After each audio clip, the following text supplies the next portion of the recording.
So, baker's math, really not that confusing, but I think you all should know it. I'm not going to assume all of you know it, so I'm going to teach it right here. It's all based off your flour, which is always 100%. Your water varies depending on what consistency dough you want, whether you want a wet dough or a dry dough, or a low hydration dough or a high hydration dough. Your salt, I recommend 2 to 3%, but I wrote 1 to 3%, and you can even go no salt or less than 1% if you want to. I would not go over 3% salt. And then your yeast or inoculation, that varies depending on whether you're using sourdough starter or yeast, or how long you want it to ferment, whether you want it to ferment in the fridge or room temperature. And then we get into hydration. You might just say, oh, well, it's just the water out of the flour. Well, if you're using sourdough starter, for instance, sourdough starter in itself has 100% hydration. So if you have, let's say you're using 100 grams of flour and 60 grams of water, that'll be 60% hydration. But if you're using 20% starter, or if you got 100 grams of flour and you got 20 grams of starter, well, you're going to have to add 10 grams of flour to that and 10 grams of water, and your hydration will be different. It'll be slightly higher. So that's why I say your total water over total flour is your hydration. If you're using yeast, commercial yeast, then your water will pretty much be your hydration. If you're using sourdough starter, levain, a liquid starter, fruit yeast water, your hydration will change, most likely increase. With stiff starters, it will decrease. Or if you use a hydration matching starter or pre-ferment, it'll stay the same. So definitely something to note. I'll give an example.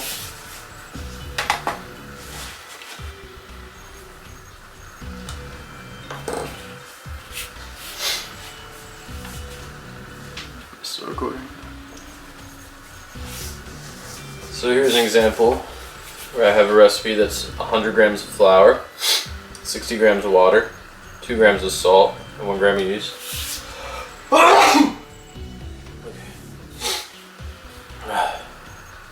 Here I have an example that's 100 grams of flour, 60 grams of water, 2 grams of salt, and 1 gram of yeast. In percent, I made it real easy. Flour is going to be 100%, 100 grams. So 60 grams out of 100 will be 60%, 60% water. 2 grams out of 100 will be 2%, 2% salt, and 1 gram out of 100 will be 1%, 1% yeast. It's pretty much that simple. So in this instance, since there's no sourdough starter or levain, your hydration will be 60%. And that's baker's math at its most simplest form. Now I'm going to get into if you're going to use a levain, which is basically your sourdough starter's form that it takes when it goes into a dough. So now it gets a little more in depth. I'm using the same recipe, but I changed one thing. Still, 100 grams of flour, 100%, 60 grams of water, 60%, 2 grams of salt, 2%, 20 grams levain, which is 20%. Now your levain is sourdough starter. It just, like I said, the form that goes into the dough, which I'll explain later, or I might have explained before, depending on how editing goes. But anyway, it's still 100% hydration like a sourdough starter. So if I had 100 grams of flour and I have 20 grams of levain, that's going to be 10 grams of flour and 10 grams of water. So to find my hydration, I'll have to do my total water over total flour again. So 60 grams of water that goes into the recipe plus 10 grams from the levain over the total flour, which is 100 plus 10.